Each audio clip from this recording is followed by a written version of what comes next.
This program is brought to you in part by SalCal Real Estate Connections. Yes, welcome to Racing Action Today. We're here today to introduce to you with a very special guest I have with me, Mr. Dave Alkas, who is a storied race car driver at Plainville Stadium, 5-time champ. And this show earmarks a start of our new series, the Racing Action Today talk show. And Dave is going to be our special guest today. And Dave, I've known you since we were in high school days. And thank you for being here. And I got to ask you now, how did this all start for you? Well, I was farming back then, and I had a friend of mine that Jack Mikowski. His brother was racing up to Stafford Motor Speedway back when it was dirt, and he says, "Gee, Dave, come on with me. I want to show you this." So I went up with him, and the first race I saw, I said, "Why don't we be part of this?" So we started out, and the first car I bought was a 41 Chevy sedan. It had the stock 600 by 16 tires on it. We were like a novice all the way. I mean, we didn't know anything about cars or whatever, and we were putting them together. So we worked in the barn and played around with it and all. Took it out, and I think the first race I went up to Plainville, and we signed up there, and I think I blew 2 tires out the first time around. And from then we progressed and had everybody jump on board and help out. So we started up with, we wanted to go, back then Adolf Pekka was the first one that was, he had a Plymouth 6-cylinder, and he was track champion, or the guy to beat over there. And of course he was kind of frugal. He didn't put much money into anything. Now, one thing I got to ask you, I don't to interrupt you, but your first race car was number 89. Was your very first race car? Is that correct? First car we built, yes, it was 89, and we started out. Called it a little 6-pack at that time, because it was a 6-cylinder Chevrolet. Yeah. So we started with a Plymouth to duplicate Adolf Pekka's, but we could never be quite as comfortable as he was. Yeah. And so we switched over to Chevrolets, and once we had 6-cylinder Chevrolets dialed in, we heard a few things in there, and we did a few experimental things on them, and we got them so they would really run, and they would run good against the flatheads, the Ford flatheads, and everything. So this was a novice class. Novice class. Like the beginning of a not too expensive deal. No. And one of the kind of funny stories I remember, at the time, Mo Guernsey was the race director. Yeah. You're right. At Plainville Stadium. Plainville Stadium. Yeah. And Mo came to your house to put the seal on the engine. Yeah, that back then they didn't want anybody to so cheat. You wouldn't cheat and make the engine more modified than it was supposed to be. Right. And I remember Mo would not go in the barn. Yeah. He was afraid the barn was going to fall down on him, and he wanted one of you guys to put the seal on. You're right, Larry. Yeah, those are the interesting days when we first started out. And then back then we had 2 cars.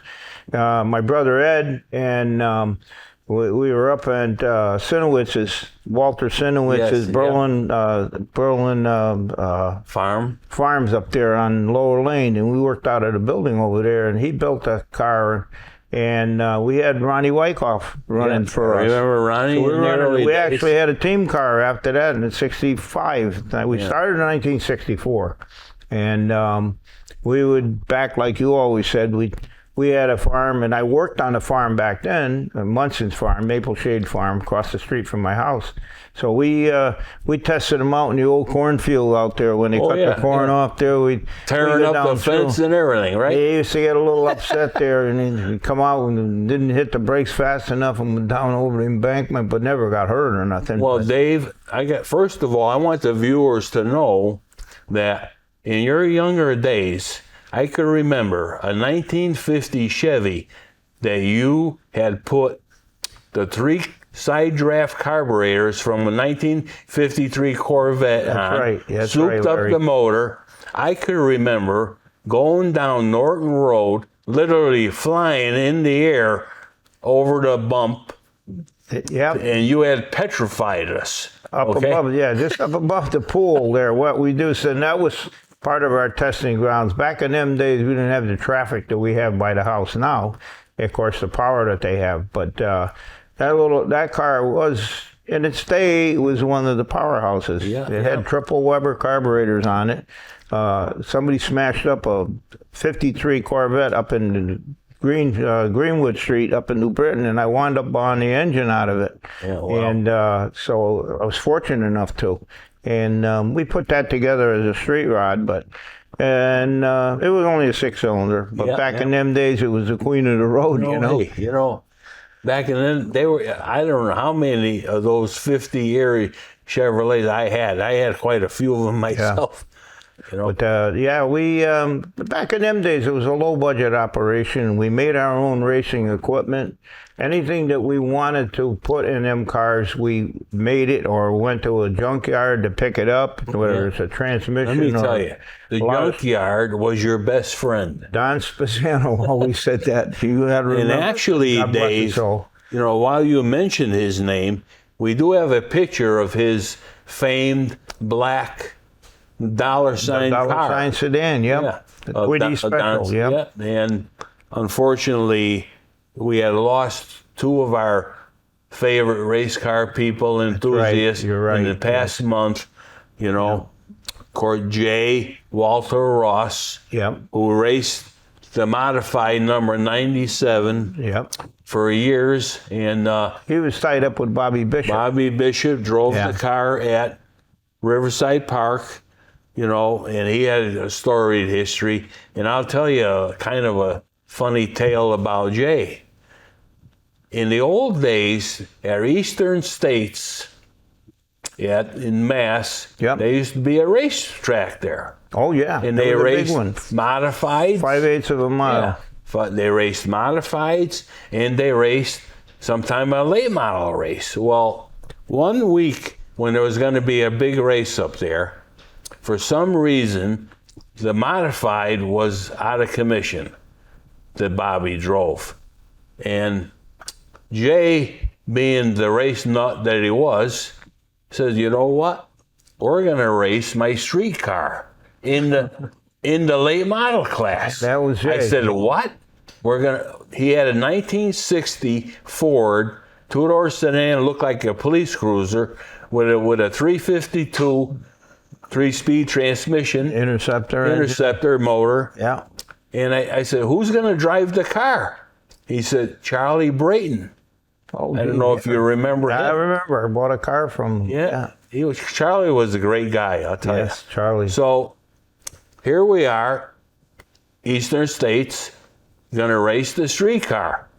We don't have a number on it. Jay, no problem. Get me the masking tape. Tape's on the number 23 on his car. I swear to God, with masking tape, no less. Yeah. And so during the race, Charlie comes into the pits for a pit stop. He's got the radio playing full blast. And they're acting like this thing is a real race car, right? Yeah. So anyway, they got through with the race. Thank God, he didn't wreck the car or nothing. The funniest part of the story, the next week, Jay brought the car back to the local Ford dealer, Berlin Ford, and said, hey, we just wore out the front right tire of this car. We don't know why. And he got a free tire out of it. Castor. Of course, he wore it out from racing. Racing, yeah. Yeah. So, and then, of course, we lost Dave, our good friend, Wild Bill Greco, yes. who drove the famed number 43 Yep. red modified. Yeah. And Bill he was like you. You never lost for words. Yeah. So anyway, one of my interviews with Bill, which is kind of a funny story, he had George, his brother, who built the cars. He built the car. Yeah, he was a wrench on it. Was his chief mechanic. Built a new car, and they were getting ready to paint the car. And Billy says, fine, we're going to paint our usual red, and, I'll come tomorrow morning. He said to the painter, here's the paint. I'll be here in the morning to see how you do. So Billy gets up and goes down to the shop to look at the car. He gets into the shop. They open up the garage door, and the car is a deep purple. I'm not purple, pink. Pink, yes, it was a deep pink. So yes, Wild Bill says, what happened to the red paint? She said, well, I'm going to tell you what happened. You came in, gave me a can of red paint. Your brother came in later with a can of white paint and says, paint the car white because I can't see him good with the red paint. They mixed it together. So he said, to keep you both happy, I mixed them both together. Yes, yeah, I heard that story. Oddly enough, Joe Ferrone would end up with that car. Yeah, he bought the car, He ended up buying that pink car, which sadly, he had a terrible accident with the car. And, but, I mean, talk about a strange occurrence. My venture with Billy Greco, which I've told several people, that when we were racing Riverside, he was a king up there. And that was United Auto Racing. Yes. And every year, at Tattersall. the end of the year, Harvey Tattersall was the promoter. He turned around and at the end of the year, we used to have the grand finale, which was a show at Eastern States. So this is the first year I had my 89, and actually it was a sportsman car, but it's still, it had a Racer Brown roller cam in it, and the duration of the cam wasn't good enough for Riverside.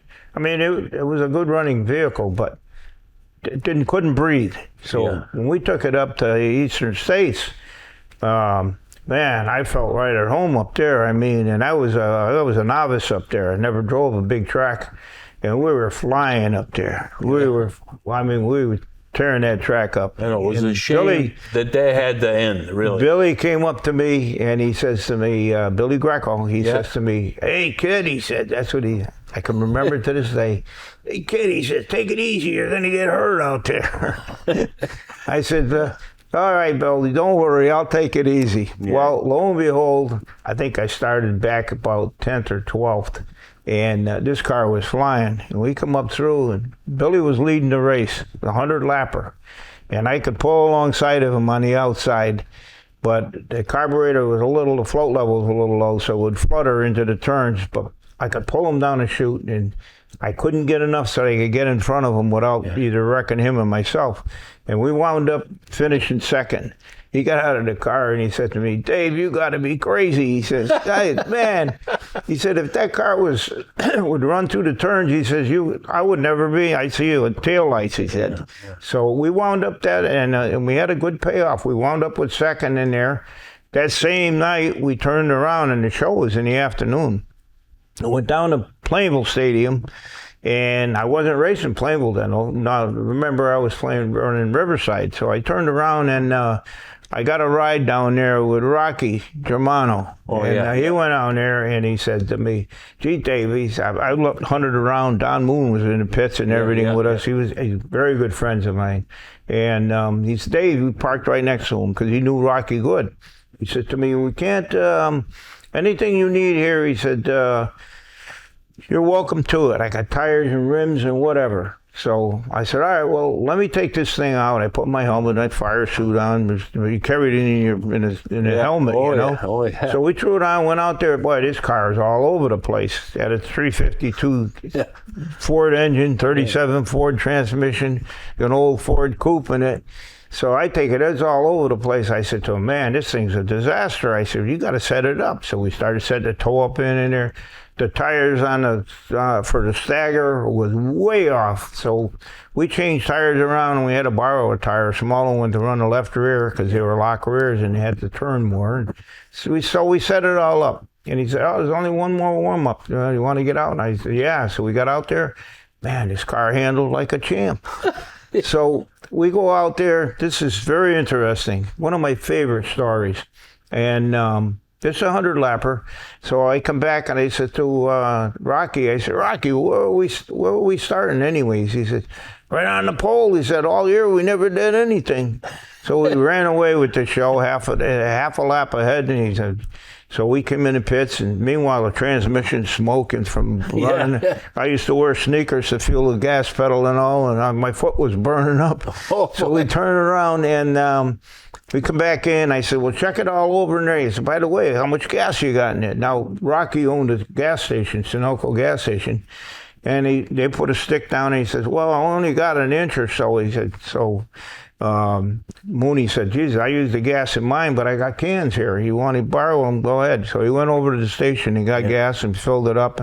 He didn't have enough. He didn't even have a gas can to put gas in this thing. Yeah. So we put it in and we started on the pole. I said, where are we starting in the feature? He says, on the pole. Oh, boy. We ran away with that show. And Rocky couldn't have a bigger smile on his face because he gave him a big trophy, 100-lapper. And a couple times I pulled in, they had a couple accidents, we had cautions. I pull up to the first turn, I say, Rocky, this thing's going to burn up. He says, got oil pressure? I said, yeah, but I said, the transmission smoke. Keep on going, don't worry about it.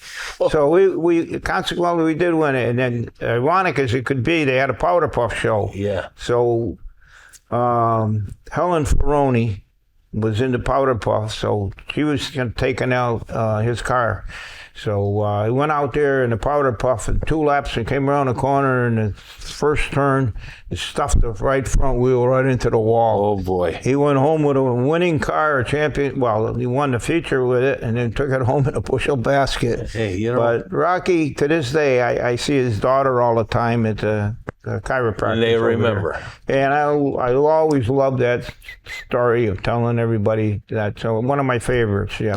Well, Dave, I have to tell you, when you were driving for Roland Sear, of course, your blue number 54 Vega was actually the last of the race cars. I mean, you guys used to go to the open show, and Roland used to tell me every time he picked the number out of the hat, you guys would pick number 1, the pole. Yeah. And Mo Guerzi used to go crazy. Mo wasn't our most favorite promoter. He liked Reggie Ruggiero and Stan Gregors and a lot of the Jap member, not to mention a few, God bless all of them, but still. We turned around and when they did time trials, we had a regular straight milk, the Divco rear in it. Yeah. The milk truck rear end. Milk truck rear end. It was the race man's favorite back then. When he had the ring and pinion, 667 in it, but he had a fellow that worked at Parsons Chevrolet, and he diced around some of the gear ratios in the 3-speed transmission. He didn't have 4-speed back then. So we turned around, and third gear was almost like a little higher than second gear, so it was a perfect combination. Well, every time we time trialed, we automatically set on the pole, fastest time. Yeah. We weren't pulling reduction gears for the quick change rear ends and that. We've had them all. We've had. Let me tell you, you beat some very fast cars. I remember Corky Cookman, who was down Long Island and stuff there. They were NASCAR's big favorites. And of course, we were Central Auto Racing, and we had the L&M and the M from down at Waterford. They came up and. They couldn't believe that when we won several of those 100-lap races, and Mo would have a trash bag full of $1,000 to win. Yeah. Some of the places back then, I mean, even now, some of your SK Light modified races at Stafford don't pay that much. No, it's very tough. No way, they're less than half of that. I don't know how they do it today. Well, racing nowadays is like any of the sports that most people have. Yeah.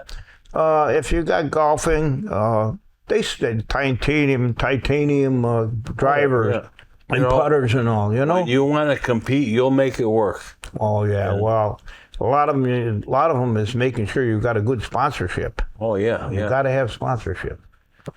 If you don't have a sponsor that's willing to bite the bullet, I mean, and you hard to get a sponsor unless you're running. You've got to be able to produce.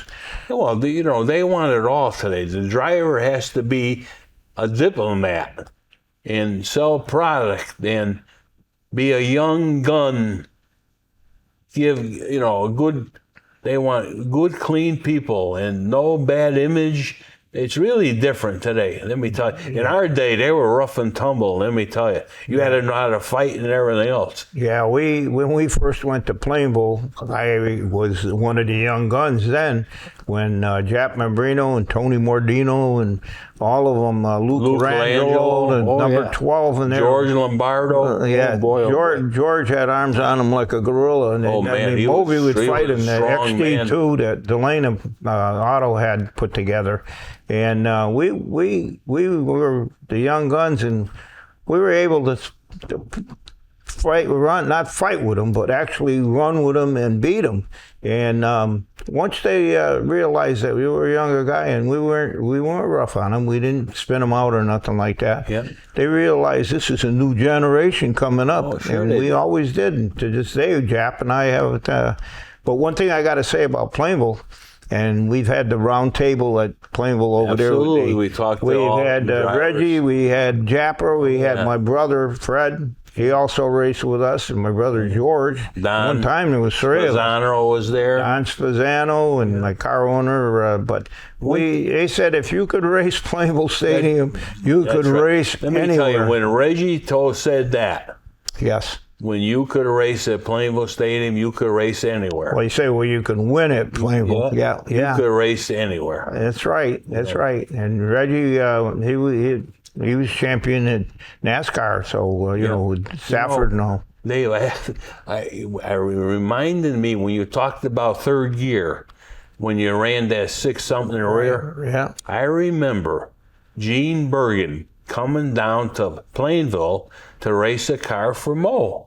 Jersey. Yeah. So Gene goes out to take the car out in the heat to see what he could do. Yep. Gene had no idea that you were going to run third gear. Yeah, right. He put it in second gear and wound this thing to a point where it finally exploded. Blew the engine. But he said, and Mo said, why didn't you shift the car? He said, I thought we were on second gear. Yeah, that was the key back in them days. Yeah, was to run second gear. Yeah. But we were racing against some of the guys, and I can't say through all my career of racing Plainville that we had. I don't believe I've met any enemies with any of them. No. We always worked together. We had fun during the racing, and back then we would celebrate and have a cocktail. You would have a party after the race. We had our own parties up in the parking lot. Yeah, the old bowling alley out in front there. Yeah, it was a special place. Yes, but we all got along down there, and we started out. I mean, we like you said, with everything was homemade. Yeah. You didn't bring your wallet out and lay it on the table. The junkyard was your best friend. Yeah, I mean that was it. I hate to say that, but that's what they not to hate to say it, but Don was always right, and he always spoke about that. Yeah. And he was right. He was right. He was very right. Him, yes. But I mean, there's a lot of special things. I hope in the future, Dave, when we get more people in here, we're going to have Don Moon come, and I'll never forget Don Moon showing up at Plainville with his two uncles. Okay, yeah. To race a car, and they were always the nicest guys, And Don comes from humble beginnings. Yes, yeah. We'll get him in here to start talking about different things that we did.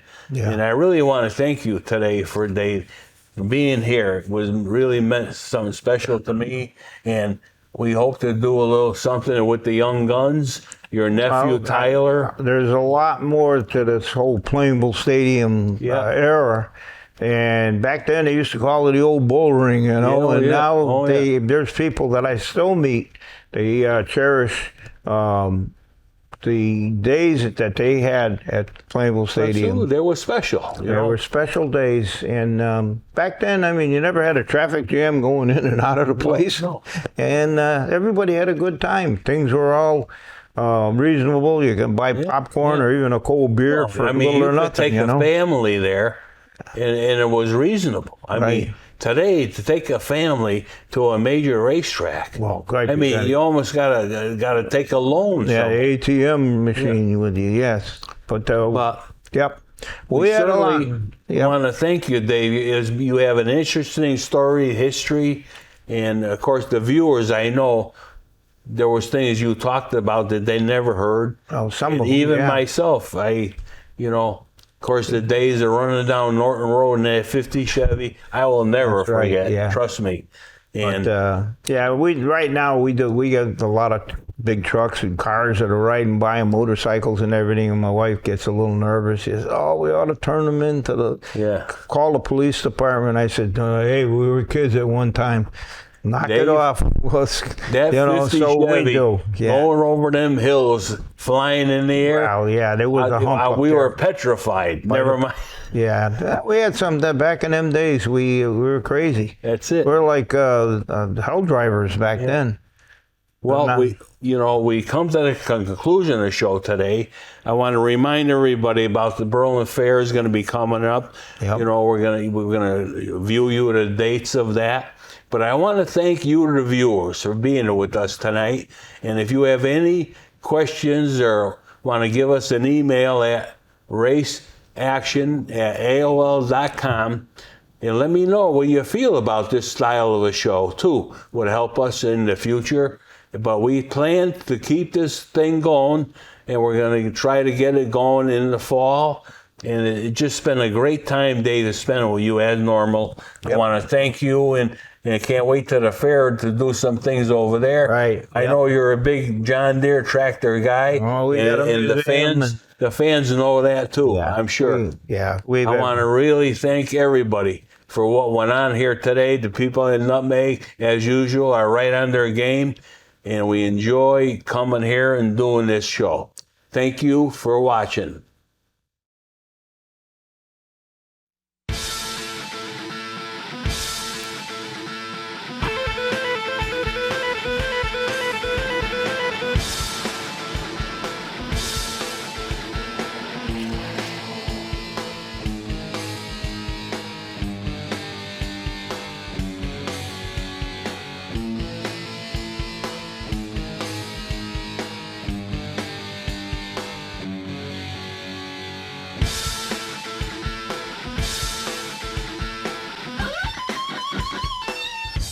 This program is brought to you in part by Just Results Weight Loss Center in Berlin, Connecticut.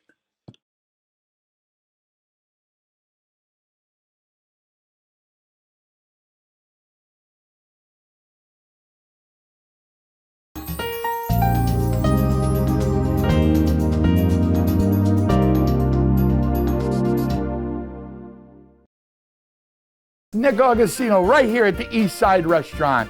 We always have the complete full dinner menu. Knockwurst, bratwurst, sauerbraten, potato pancakes, red cabbage, rice pudding, cream pies, all the desserts that Germany had to offer. I always do something different. Yes, I do. I brought seafood to the beer garden at the East Side Restaurant.